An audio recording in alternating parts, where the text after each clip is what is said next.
ፍቅር እስከ መቃብር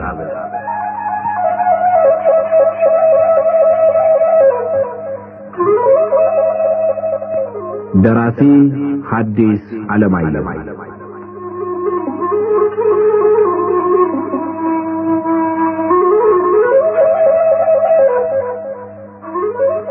ተራኪ ወጋየሁ ንጋቱ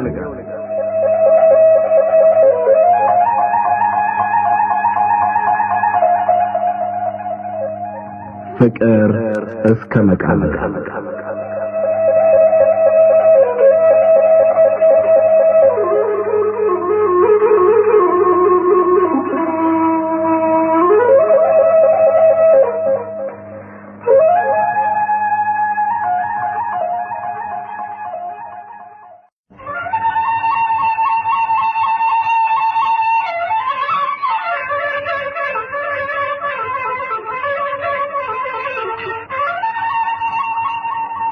አባይ ለቆላው የመኪና መንገድ ለወንዙ ድልድይ ሳይሰራለት ከጎጃም ወደ አዲስ አበባ ከአዲስ አበባ ወደ ጎጃም የሚሄድ መንገደኛ ሁሉ ውሃ ጽዮን ወይም ደጀን እስኪደርስ ድረስ ልክ የመከራ ትንቢት እንደተነገረበት ሰው ካሁን መከራው ደረሰብኝ ብሎ ልቡ እየፈራና እየራደ የሚያልፍበት ቦታ ነበር።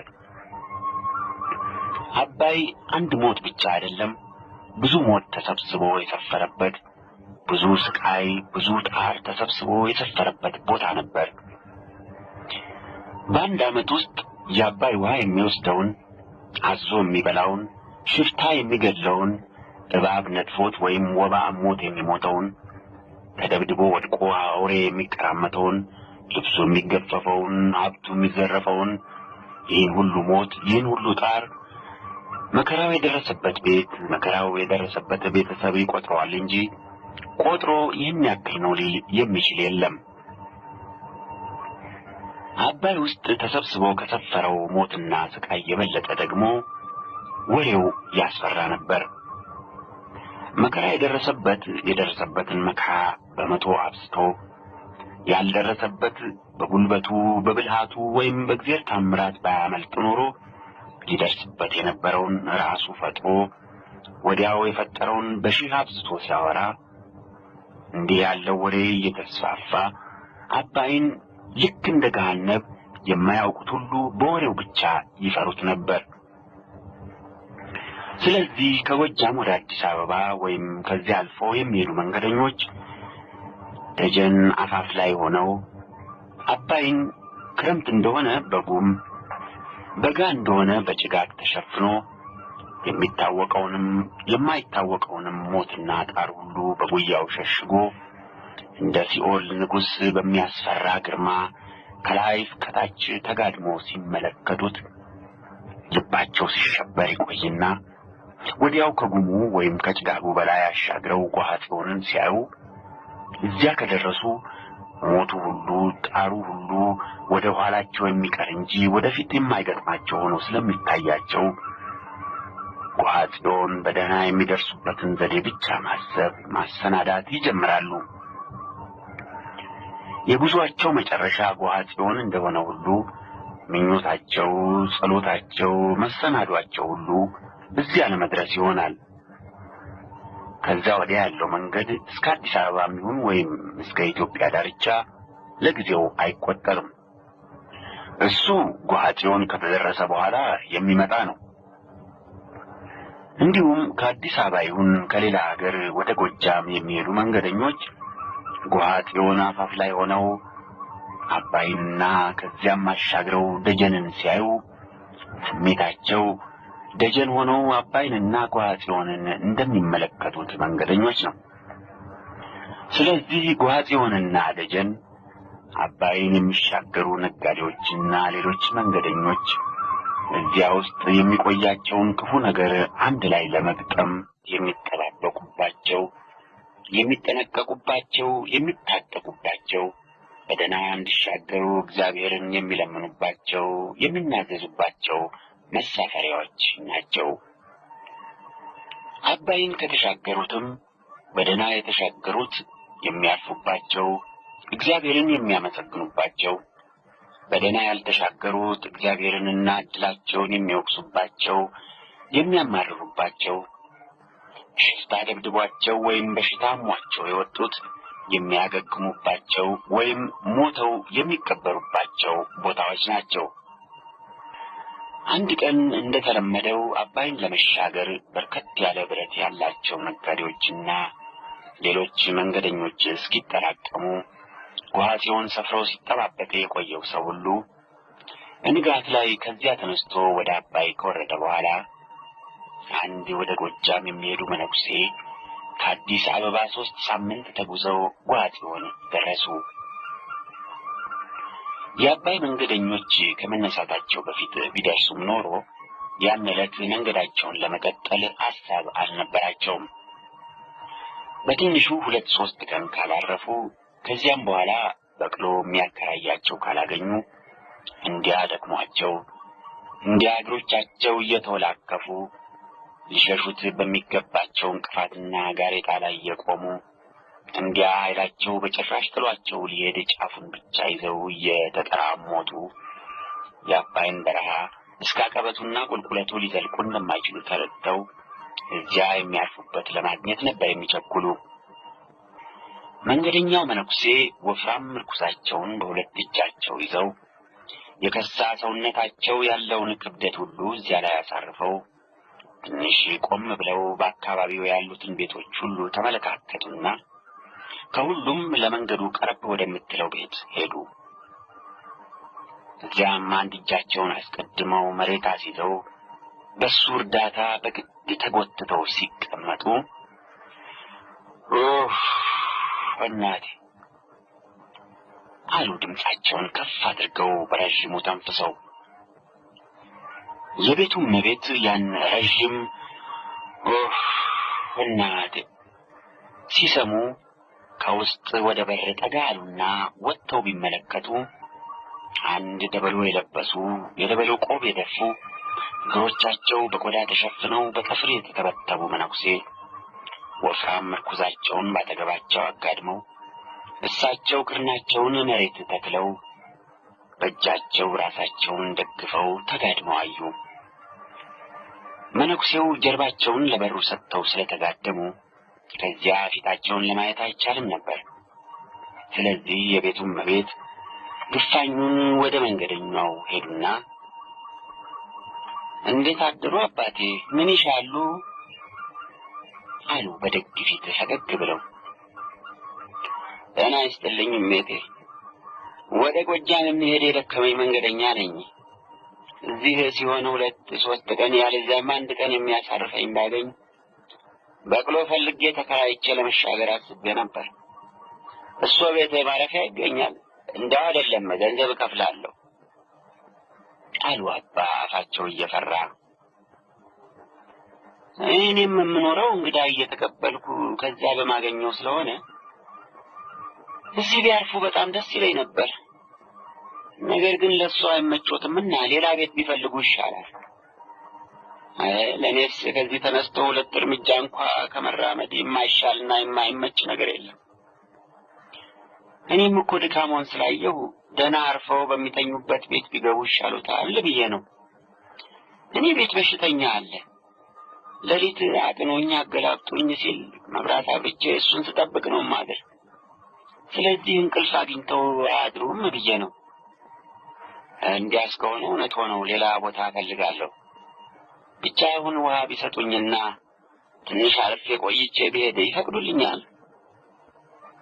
አይምና አባቴ የሚፈልጉትን ያህል ቆይተው ይረፉ። ቅራሪ ልስጦ? የለም ጥሩ ውሃ። ከዚያ ውሃ በኩባያ አምጥተው ለመነኩሴው ሰጥቷቸው ሲጠጡ የሚስማማ ቤት ካላገኙ ተመልሰው ይምጡ። አርፈው እንዲተኙ ብዬ ነው እንጂ ሌላው ቤት የሚገኘው መብልና መጠጥ እዚህም አለ። ገንዘቡን ከከፈሉ ምንም የሚቸግር ነገር የለም አሉ ባለቤቷ። እሺ እግዚአብሔር ይስጥልኝ አሉ አባ ውሃውን ጠጥተው ሲጨርሱ ቀና ብለው ያስተናጋጃቸውን ደግ ፊት እየተመለከቱ። መነኩሴው እዛ በተጋደሙበት ብዙ ቆይተው ካረፉ በኋላ ተነስተው በአቅራቢያው ያሉትን ቤቶች ሁሉ እየዞሩ ቢያዩ አንዳንዶቹ መሸሰኞች ተሰብስበው የሚያወጉባቸውና አዝማሪዎች የሚዘፍኑባቸው፣ አንዳንዶቹም እንግዶች ቀድመው ገብተው የያዟቸው ሆነው ስላገኟቸው፣ ሌሎቹም በጣም ርቀው ስለታዩአቸው ሁሉንም ትተው መጀመሪያ ወዳረፉባት ቤት ተመለሱ። ተመልሰው መጡ። አባቴ ምን ነው የሚስማማ ቤት አጡ? አሉ ባለቤቷ። ሁሉንም አየሁት፣ እሱ ይሻለኛል ብዬ መጣሁ። የእኔ ቤት የሚሻል ከመሰለው ይምጡ፣ ይግቡና እዚህ ይቀመጡ አሉ የቤቱ እመቤት። አንዲት ትንሽ መደብ ላይ የበጋ ጎዛ ጣል አደረጉና መንገደኛው መነኩሴ ከተቀመጡበት መደብ ፊት ለፊት ትንሽ ራቅ ብሎ በአንድ የጠፍር አልጋ ላይ በሽተኛው ፊቱን ወደ ግድግዳው አዙሮ ተከናንቦ ተኝቷል። አባ የቤቱ እመቤት በሽተኛ አለና እረፍት አያገኙም ሲሏቸው በሽተኛው የሚያቃስት ወይም ከላይ የሚያቃትተው መስሏቸው ነበር። ነገር ግን እንዲያ ያለ ማቃሰትና ከላይ መተንፈስ ከገቡም ጀምሮ ስላልሰሙ ሌላ ቤት ፍለጋ ሲዞሩ የደከሙት አልጸጥባቸው። በሽተኛው ድምፁን አጥፍቶ ይቆይና ብሎ እንደሚያንጎራጉር ሁሉ በዝቅተኛ ድምፅ ከማለለ በኋላ ወዲያው አከታትሎ ዋ ይላል። ከዚያም ባለቤቷ ተጠንቅቀው ከራሱ ቀና ያደርጉና ትንሽ አጠጥተው ወደ ራሱ ይመልሱታል። ቶሎ ቶሎ ውሃ የሚጠማውን ያክል ብዙ አይጠጣም። ምን ሆናቸው አሉ አባ። ባለቤቷ ለበሽተኛው የሚጨነቁትን ጭንቀትና የሚጠነቀቁትን ጥንቃቄ ሲመለከቱ ቆይተው ልጃቸው ወይም የሚወዱት የቅርብ ዘመዳቸው ሳይሆን አይቀርም ብለው ገምተው እዚህ አምጥተው እስኪ ጥሉልኝ ድረስ አይቼውም አላውቅ የእግዜር መንገደኛ ነው፣ እንዲያው ማያውቋቸውም መንገደኛ ነው እንዲህ እንደ እናት ተጨንቀው የሚያስታምሙ አሉ መነኩሴው በጣም ተገርመው። ለጽድቅም ለጥቅምም ብዬ ነው እንጂ ማወቅስ አላውቀውም። እንዴት? እዚህ አምጥተው የጣሉልኝ ነጋዴዎች 10 ብር አዋጥተው ለእኛም ለአንቺም ለነፍሳችን ይሆናልና አደራሽ አስታመሽ አድኝው ብለው ጥለውልኝ ስለሄዱ ከአንድ ወገን ገንዘቡ ትንሽ ባለመሆኑ ለገንዘቡ ስል፣ ከሌላ ወገን ደግሞ የእሱ ሁኔታ ስላሳዘነኝ ይኸው ከ15 ቀን በላይ ሆነ ሌላ እንግዳ አልቀበል ብቻው ወዲያ ወዲህ እንኳ አልል እንዲህ እንደሚያዩኝ ቀን ከሌት እሱን ቀና ጋደም እያደረግኩ ነኝ። እስከ ትናንት ድረስ ትንሽ እህል ይቀምስ ነበር። ከትናንት ማታ ጀምሮ ግን እህሉን ጨርሶ ትቶ ውሃ ብቻ የለኝ ይላል። ውሃውንም ቢሆን ቶሎ ቶሎ ስጡኝ ይላል እንጂ ሲሰጡት አንድ ጊዜ ጥሙን ቆርጦ አይጠጣም። አሁንስ እንጃ ድካሜ ሁሉ ከንቱ ሊሆን ነው መሰለኝ። ለመሆኑ በሽታቸው ምንድን ነው? አባይ በረሃ ውስጥ ሽፍታ ደብድቦ ጥሎት እዚያ በደምና በዝናብ ተነክሮ እንደወደቀ ወደ አዲስ አበባ የሚሄዱ ነጋዴዎች ደርሰው ወዲህ አመጡት። እሳቸው የት ሀገር ሰው ይሆኑ? የጎጃም ሰው ነው።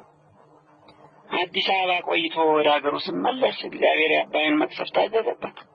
ልጄን ከንበል አድርገኝ የመሳይ ወጣት አሉ ባለቤቷ እንባቸው ቸርፈፍ ብሎ። የት ጎጃም ይሆን? እሱን እንኳን አልጠየቅኩትም። እስቲ ትንሽ ቢሻለውን ጠይቀዋለን። እስከ ትናንት አንዳንድ ጊዜ ደህና ይናገር ነበር። እሱስ የት ጎጃም ነው አባቴ? ልደቴ እንኳን ትግሬ ነው፣ ወላጆችም ትግሬ ነው ያሉ። እኔ ግን ለትምህርት ወደ ጎጃም ሄጄ ሞጣም ደብረ ወርቅም ዲማም ቆይቻለሁ። አሁን ወደ ሞጣ መመለሴ ነው። ትግሬ ስለሆኑ ነው በልጅነቱ የመለኮሱ? እንዴት በልጅነቱ የሚመነኩሰው ሁሉ ትግሬ ነው?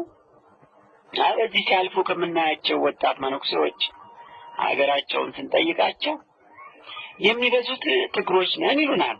ስለዚህ ነው ወዲያውም እኮ ትግሬ በልጅነት የሚመለኩስበት ሀገር ቢሆን ያስመሰግነዋል፣ የሃይማኖተኛ ሀገር ያሰኘዋል እንጂ አስነውረው አሉ ባለቤቷ መነኩሴው የተቀየሙ መስሏቸው።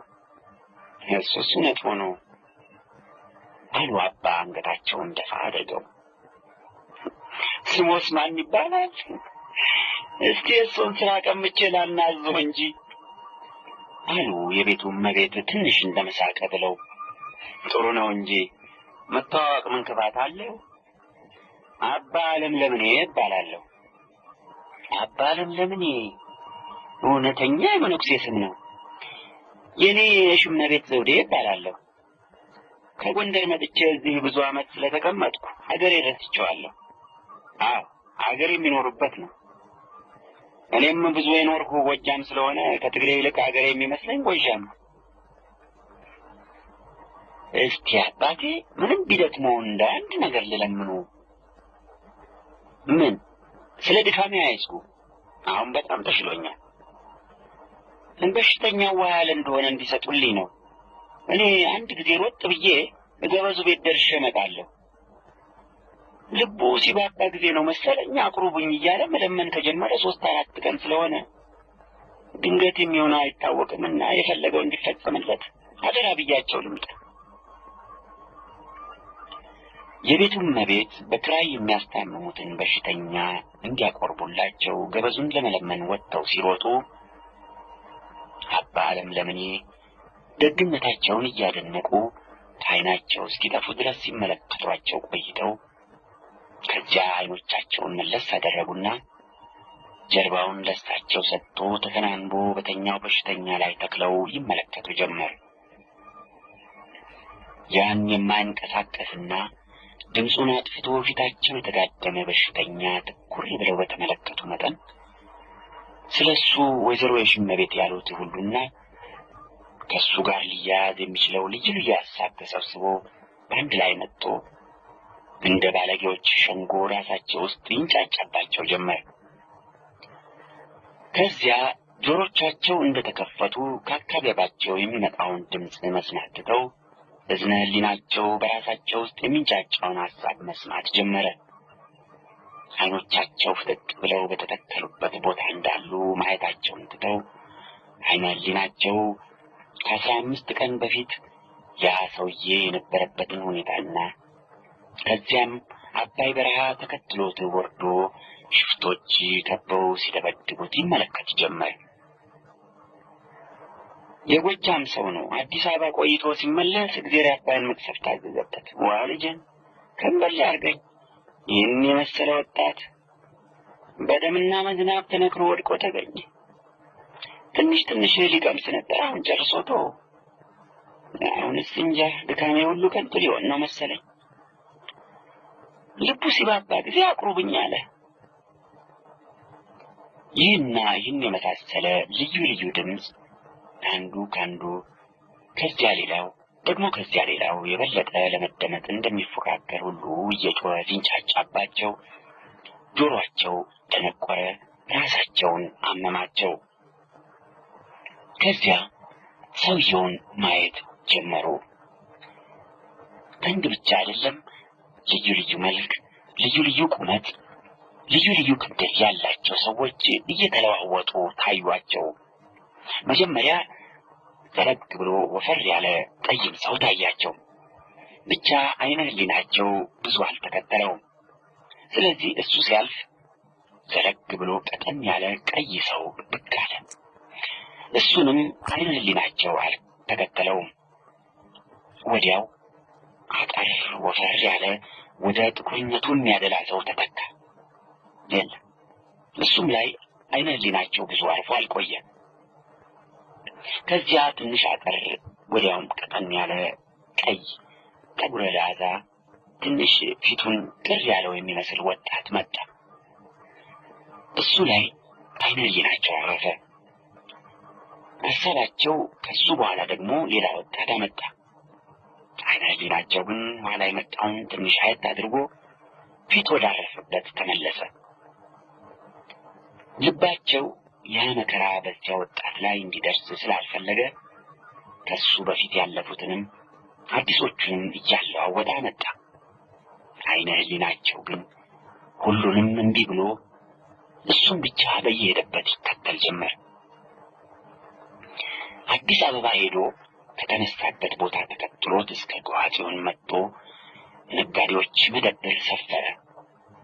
ከዚያ ነጋዴዎች ብዙ ሰው ካልተጠራቀመ አንነሳም ስላሉ ያ ወጣት ምንም ቢሆን በመንገድ ሰው አላጣም ብሎ ብቻውን ወደ አባይ ሲወርድ አብሮት ወረደ።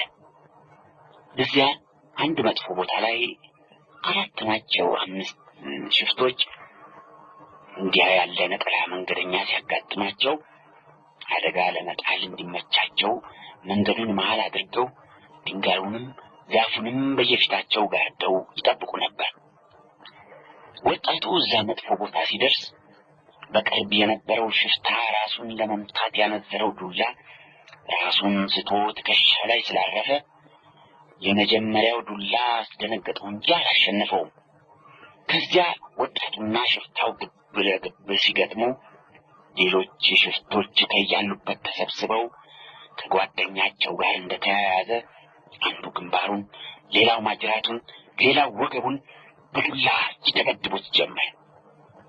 ሆኖም በጦር ወይስ በጩቤ ወቅተውት እስኪወድቅ ድረስ ይታገል ነበር።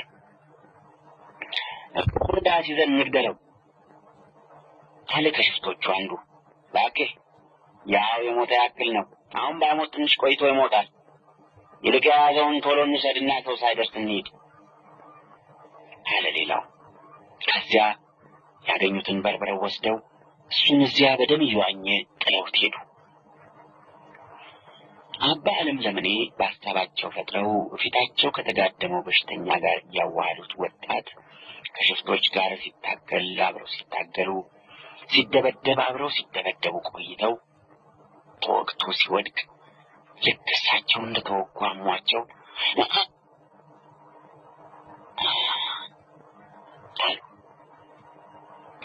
እንዲያ ጭንቅ ላይ ሳሉ እንዲያ ከገሃነም በሚያስፈራ ቅዠት ውስጥ ሆነው ከዚያ የሚወጡበት አጥተው ሲሰቃዩ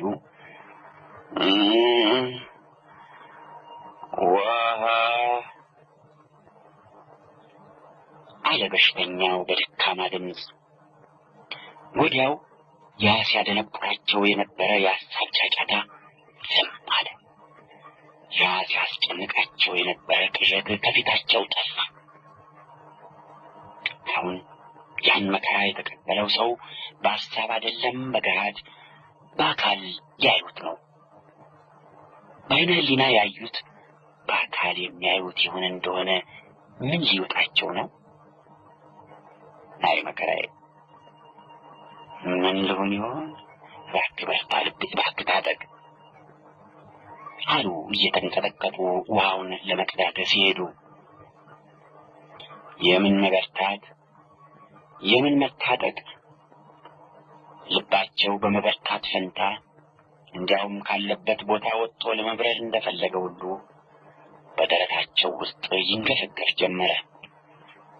ጉልበታቸው ከአቅሙ በላይ ሸክም እንደጫኑት ሁሉ ይብረከረክ ጀመር። አንጀታቸው ወራሪ እንደገባው ይደበላለቅ ይንጫጫ ጀመር። እንዲያ የሆኑ ውሃ በኩባያ ይዘው በሽተኛው ፊቱን ባዞረበት በግድግዳው በኩል ዞሩ። ክንንቡ ከኋላ በኩል መጥቶ እስከ ግንባሩ ስለሆነ ከግድግዳው ወገን ፊቱ ደህና ሆኖ ይታያል። ግንባሩ ከዳር እስከ ዳር አግድም የተፈነከተው ቁስሉ ደርቆ ጥቁር ቅርፍት ይዟል። ፊቱም እንዲሁ ሽፍቶች የደበደቡት፣ ከሽፍቶች ጋር ሲታገል ጫካ የላጠው፣ ሲወድቅ ድንጋይ ወይም ደረቅ መሬት የጋጠው ቁስሉ ደርቆ ጥቁር ቅርፊት ይዟል። ከንፈሮቹና የተገደኑ ዓይኖቹ ብቻ በጥቁር ቅርፊት አልተሸፈኑም።